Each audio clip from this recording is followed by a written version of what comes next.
When it comes to understanding human behavior, personality plays a crucial role. The Big Five personality traits, also known as the Five-Factor Model or FFM, provide a framework to describe and measure individual differences in personality. These 5 traits are openness, conscientiousness, extroversion, agreeableness, and neuroticism. In this episode, we will explore each of these traits in detail, provide real-life examples, and discuss their impact on mental health. Welcome back to Savvy Psychologist. I'm your host, Dr. Monica Johnson. Every week on this show, I'll help you face life's challenges with evidence-based approaches, a sympathetic ear, and zero judgment. The first thing we're going to talk about is openness to experience. So you might be wondering, how do we define openness? So openness to experience is characterized by a person's willingness to engage with new ideas, experiences, and imaginative concepts. People high in openness are curious, creative, and open-minded. They enjoy exploring new cultures, learning new skills, and considering unconventional ideas. In contrast, individuals low in openness tend to be more traditional, practical, and resistant to change. So I'm going to walk you through a couple of examples. The first is of high openness. So we have Jane, who's an avid traveler. She loves exploring new cultures and trying different cuisines. She enjoys visiting art galleries and often engages in deep philosophical discussions. An example of low openness is Mark, who prefers routine and consistency in his daily life. He sticks to traditional recipes when cooking and prefers watching classic films over trying out new genres. Now let's talk about the impact on mental health. High openness is often associated with greater creativity and innovation, which can lead to a more fulfilling and enriched life.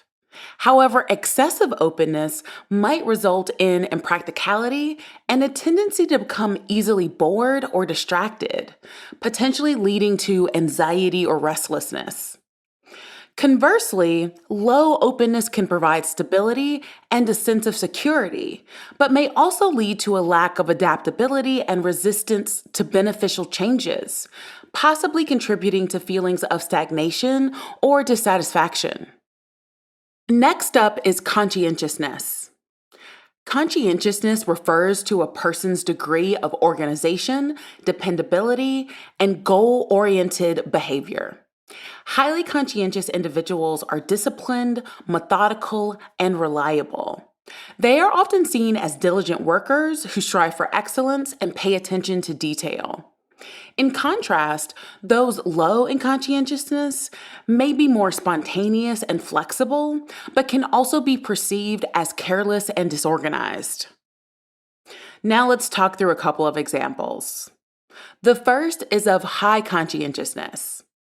So Emily is a medical student, meticulously plans her study schedule, ensuring she meets all her deadlines and goals.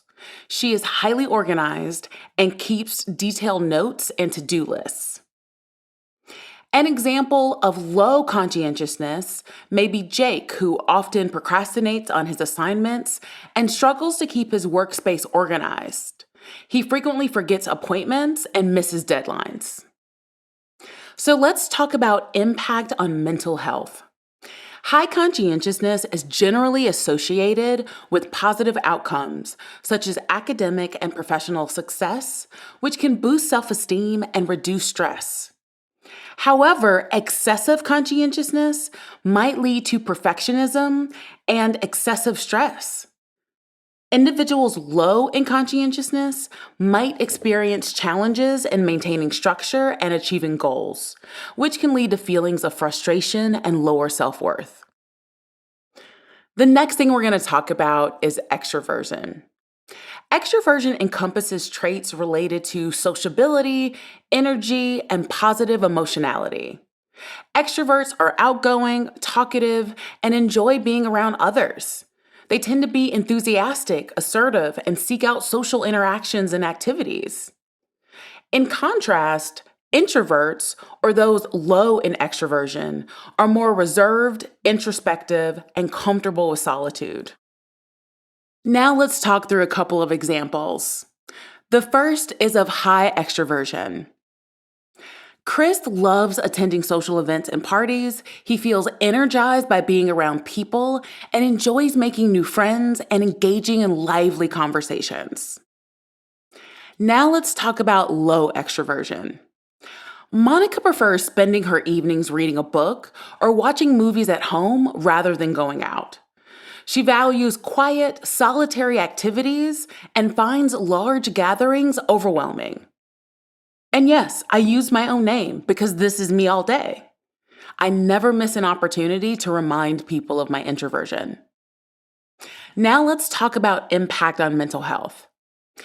Extroverts often thrive in environments that involve social interactions and are generally more likely to experience positive emotions.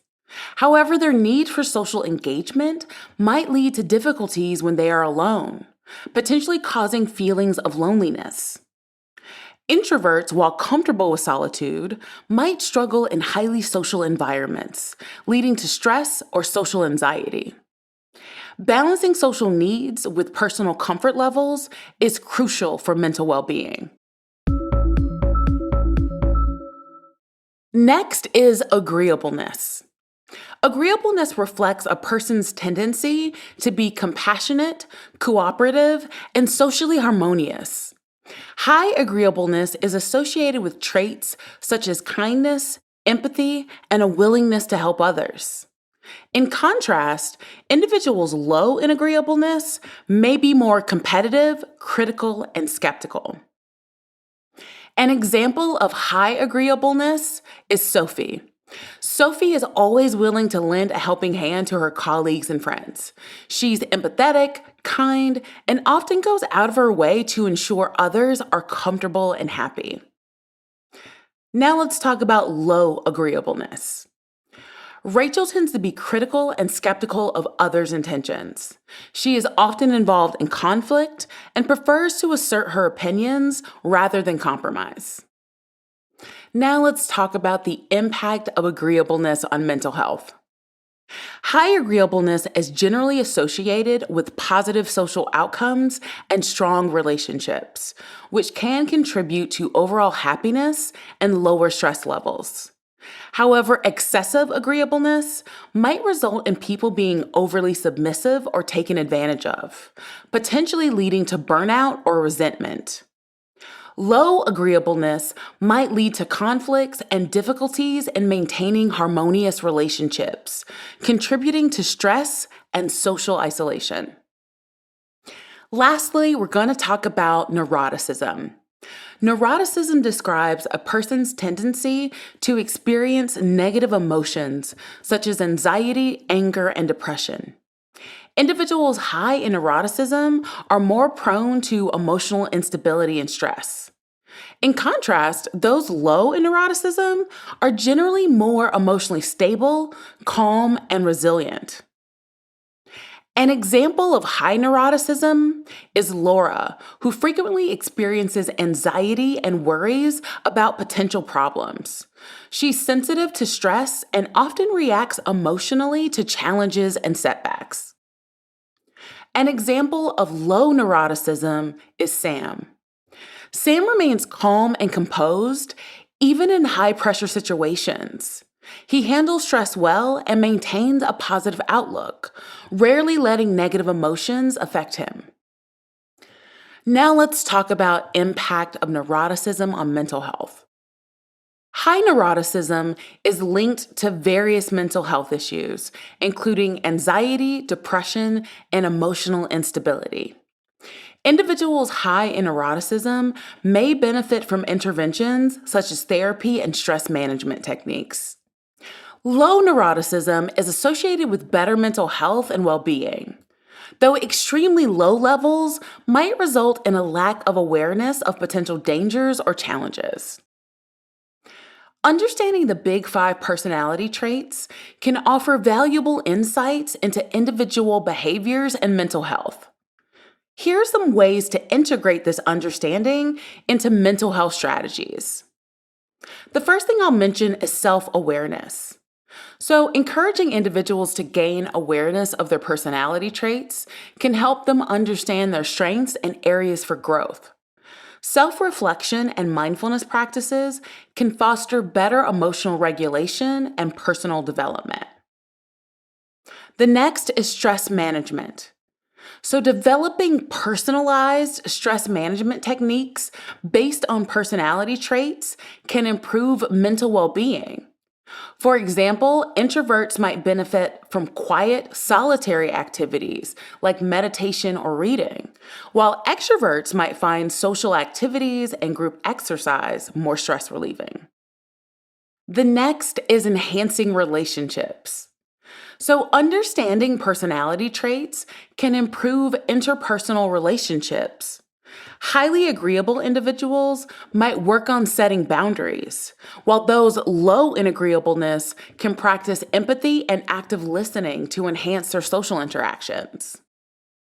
The next thing I'll mention is career guidance. So, aligning career choices with personality traits can lead to greater job satisfaction and mental well-being. Highly conscientious individuals might excel in structured, detailed-oriented roles, while those high in openness might thrive in creative and innovative fields. I hope you understand that one trait isn't necessarily better than another. These traits exist on a spectrum, and each one, depending on how extreme, can have pros and cons about it. Using my introverted personality as an example, it's only a problem if it gets in the way of me living the life I want and having meaningful connections. Who cares if I only want 3 friends instead of 300? Or if I can be fully present in my work and enjoy interacting with my patients, but then also desire solo time in my evenings? As long as we have awareness of ourselves and implement routines that complement our needs, we can all be healthy and happy. What is a part of your personality that you're learning more about? Let me know. You can contact me via Instagram at KindMindPsych or via my email at psychologist@quickanddirtytips.com. The Savvy Psychologist is a Quick and Dirty Tips podcast. It's audio engineered by Steve Rickyberg, with script editing by Brandon Getchis. Our podcast and advertising operations specialist is Morgan Christensen. Our digital operations specialist is Holly Hutchings. And our marketing and publicity associate is Avina Tomlin. Follow Savvy Psychologist on Apple Podcasts, Spotify, or wherever you listen to podcasts. That's all for this episode of Savvy Psychologist. Thanks for listening, and I'll see you next week.